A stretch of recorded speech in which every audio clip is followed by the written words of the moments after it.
సంపూర్ణ కార్తీక మహాపురాణము 12వ రోజు పారాయణము చతుర్వింశాధ్యాయము. అత్రి మహర్షి తిరిగి అగస్త్యునితో ఇలా చెబుతున్నారు. ఓ కుంభ సంభవ, కార్తీక వ్రత ప్రభావము విన్నావు కదా. ఇది ఎంత విన్నా తనివి తీరదు. నాకు తెలిసినంతవరకు వివరిస్తాను, సావధానంగా విను అని ఇలా చెప్పసాగారు.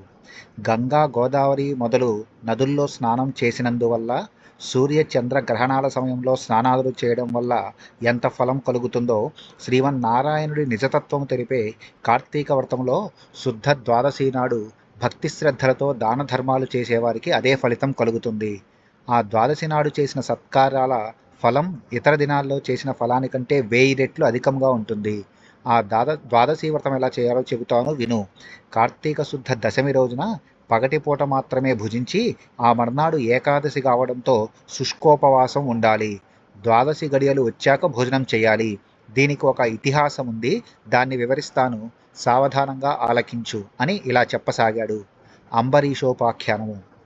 పూర్వము అంబరీషుడనే ఒక రాజు ఉండేవాడు.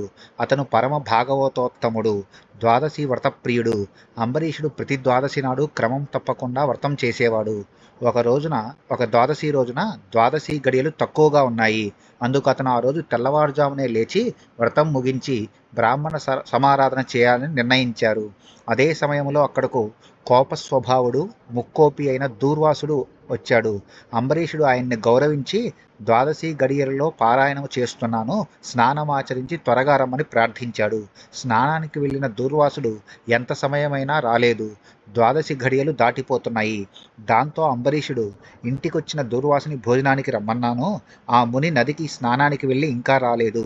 బ్రాహ్మణులకు ఆతిథ్యమిస్తానని మాట ఇచ్చాను. వారికి భోజనం పెట్టకపోవడం మహాపాతకం. అది గృహస్థునకు ధర్మం కాదు. ఆయన వచ్చే వరకు ఆగితే ద్వాదశి ఘడియలు దాటిపోతాయి, వ్రతభంగం తప్పదు. ఆ ముని మహాకోప స్వభావం కలవాడు. ఆయన రాకుండా నేను భుజించినా నన్ను శపిస్తాడు. నాకేమి చేయాలో అర్థం కావడం లేదు. బ్రాహ్మణ భోజనం అతిక్రమించరాదు. ద్వాదశి ఘడియలు మించిపోకూడదు. ద్వాదశి దాటాక భోజనం చేస్తే హరిభక్తిని వదిలిన వాడనవుతాను.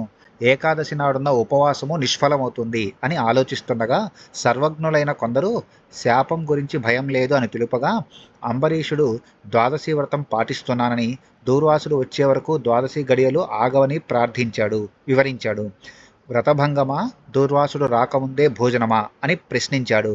దానికి ధర్మజ్ఞులైన పండితులు ధర్మశాస్త్రాలను పరిశోధించి విమర్శ ప్రతివిమర్శ చేసుకుని దీర్ఘంగా ఆలోచించి ఇలా చెప్పారు. మహారాజా, సమస్త ప్రాణికోటి గర్భాలయాల్లో జఠరాగ్ని రూపంలో ఉన్న అగ్నిదేవుడు ఆకలిని పుట్టిస్తాడు. ప్రాణులు భుజించే చతుర్విధానాలు దేహేంద్రియాలకు శక్తిగా మారుతుంది. ప్రాణవాయువు సహాయంతో జఠరాగ్ని ప్రజ్వరిల్లుతుంది. అది చెలరేగిన క్షుద్బాధ కలుగుతుంది. ఆ తాపం చల్లార్చడానికి అన్నము నీరు అవసరము. శరీరానికి శక్తి కలిగించేవాడే అగ్నిదేవుడు. దేవతలందరికంటే అధికుడైన దేవుడు పూజ్యుడైనవాడు. ఆ అగ్నిదేవుని అందరూ సదా పూజించాలి. గృహస్థు ఇంటికి వచ్చిన అతిథికి భోజనం పెడతానని చెప్పి అతనికి పెట్టకుండా తినకూడదు. దానివల్ల మహాపాపం కలుగుతుంది. అందువల్ల ఆయుక్షీణం అవుతుంది. దూర్వాసుడంతటి వారిని అవమానమనరించిన పాపము సంప్రాప్తి కలుగుతుంది అని వివరించారు. ఇది చతుర్వింశోధ్యాయ సమాప్త. 24వ అధ్యాయము సమాప్తము. పంచవింశాధ్యాయ. మహాపురుషులు అంబరీషుడితో ఇలా చెబుతున్నారు. ఓ అంబరీష, పూర్వజన్మలో నీవు చేసిన కొద్దిపాటి పాపం వల్ల ఈ అవస్థ వచ్చింది. అయితే నీకు ఒకరు చెప్పడం కంటే నీ బుద్ధితో దీర్ఘంగా ఆలోచించి నీకెలా అనిపిస్తే అలా చేయి అని చెప్పి అక్కడి నుంచి వెళ్ళిపోయారు. దాంతో అంబరీషుడు, ఓ పండితోత్తములారా, మీరు వెళ్లే ముందు నా అభిప్రాయం కూడా వినండి. ద్వాదశి నిష్టను వీడడం కంటే విప్రశాపం అధికమైనది కాదు. జలపానం చేయడం వల్ల బ్రాహ్మణుడిని అవమానపరచుట కాదు, ద్వాదశిని విడుచుట కాదు.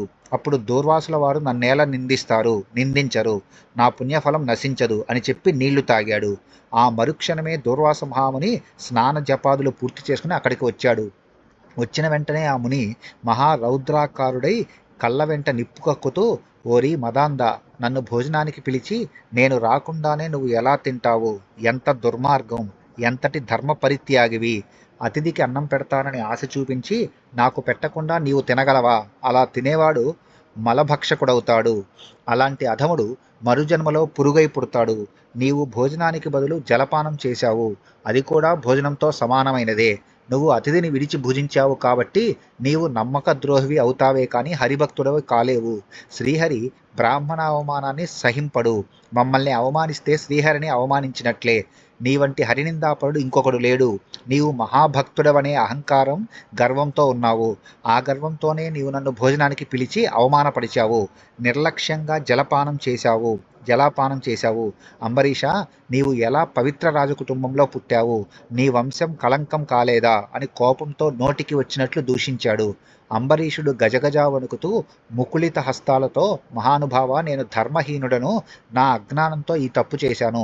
నన్ను క్షమించండి, రక్షించండి. బ్రాహ్మణులకు శాంతి ప్రధానం. మీరు తపోధనులు, దయా దాక్షిణ్యాలున్నవారు అంటూ ఆయన పాదాలపై మోకరిల్లాడు.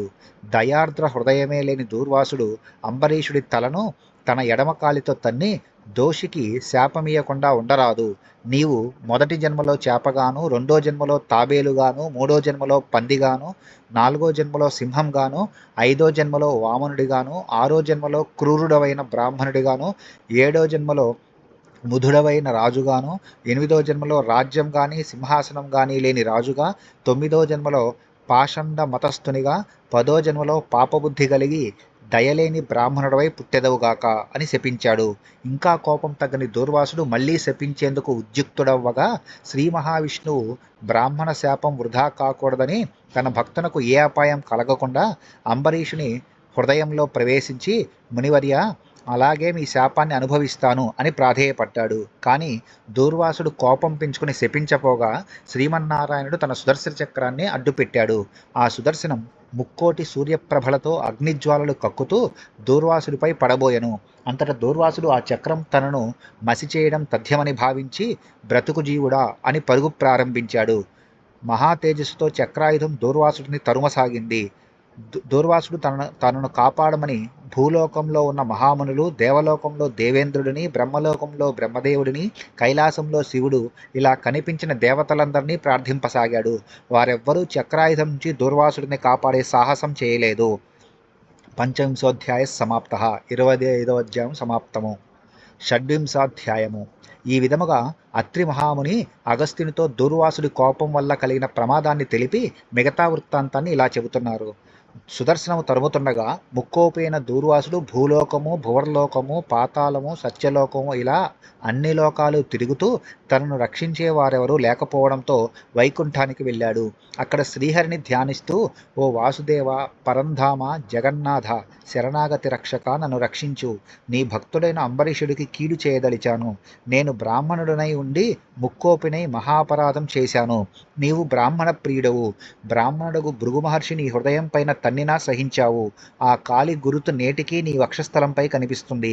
ప్రశాంత మనస్కుడవై అతన్ని రక్షించినట్లే కోపంతో నీ భక్తునికి శాపం పెట్టిన నన్ను కూడా రక్షింపుము. నీ చక్రాయుధం నన్ను చంపడానికి వస్తోంది. దాని బారి నుంచి నన్ను కాపాడు అని దూర్వాసుడు శ్రీమన్నారాయణుడిని అనేక రకాలుగా వేడుకొన్నాడు. దూర్వాసుడు అహంకారాన్ని వదిలి ప్రార్థించడంతో శ్రీహరి చిరునవ్వుతో, దూర్వాస, నీ మాటలు యథార్థాలు. నీ వంటి తపోధనులు నాకు అత్యంత ప్రీతిపాత్రులు. నీవు బ్రాహ్మణ రూపాన పుట్టిన రుద్రుడవు. నిన్ను చూసి భయపడకుండా ఉండేవారు ముల్లోకాల్లో లేరు. నేను త్రికరణములచే బ్రాహ్మణులకు మాత్రము ఎలాంటి హింస కలిగించను. ప్రతి యుగంలో గో, దేవ, బ్రాహ్మణ, సాధుజనులకు సంభవించే ఆపదలను పోగొట్టడానికి ఆయా పరిస్థితులకు తగిన రూపం ధరించి దుష్ట శిక్షణ, శిష్టరక్షణ గావిస్తాను. నీవు అకారణంగా అంబరీషుడిని శపించావు. కానీ నేను శత్రువుకైనా మనోవాక్కాయలలో సైతము కీడు తలపెట్టను. ఈ ప్రపంచంలోని ప్రాణి సమూహం నా రూపంగానే చూస్తాను. అంబరీషుడు ధర్మయుక్తంగా ప్రజాపాలన చేస్తున్నాడు. అలాంటి నా భక్తుడిని నీవు అనేక విధాలుగా దూషించావు. నీ ఎడమ పాదంతో తన్నావు. అతని ఇంటికి అతిథివై వచ్చి కూడా నేను వేళకు రానట్లయితే ద్వాదశి గడియలు దాటకుండా నువ్వు భోజనం చేయమని చెప్పలేదు.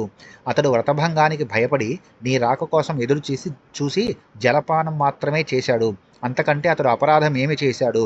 చాతుర్వర్ణాల వారికి భోజన నిషిద్ధ దినములందు కూడా జలపానం దాహశాంతిని, పవిత్రతను చేకూరుస్తుంది కదా.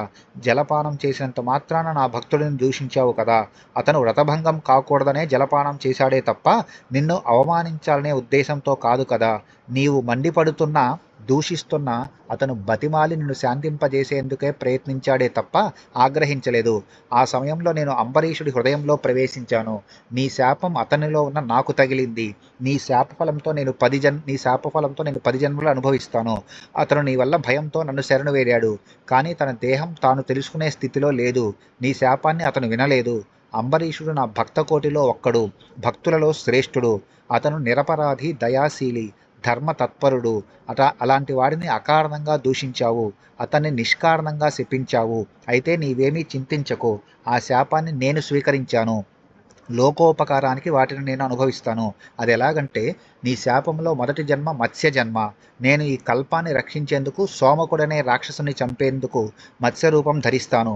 మరికొంత కాలానికి దేవదానవులు క్షీరసాగరంలో మందర పర్వతాన్ని కవ్వంగా చేసుకుని చిలుకుతారు. ఆ పర్వతాన్ని నీటిలో మునగకుండా నేను కూర్మ రూపం ధరించి నా వీపున మోస్తాను. వరాహ జన్మనెత్తి హిరణ్యాక్షుడిని వధిస్తాను. నరసింహావతారం ఎత్తి ప్రహ్లాదుని రక్షించి హిరణ్యకశిపుడిని శిక్షిస్తాను. బలి చక్రవర్తి వల్ల ఇంద్ర పదవి కోల్పోయిన దేవేంద్రుడికి సింహాసనాన్ని తిరిగి ఇప్పించేందుకు వామన అవతారం ఎత్తుతాను. బలిచక్రవర్తిని పాతాళానికి తొక్కేస్తాను. భూభారాన్ని తగ్గిస్తాను. అలాగే లోకకంటకుడైన రావణుని చంపి లోకోపకారం చేయడానికి రఘువంశంలో రాముడనే జన్మిస్తాను. ఆ తర్వాత యదువంశంలో శ్రీకృష్ణుడిగా, కలియుగంలో బుద్ధుడిగా, కలియుగాంతంలో విష్ణుచిత్తుడనే బ్రాహ్మణుడి ఇంట్లో కల్కి అనే పేరుతో జన్మిస్తాను.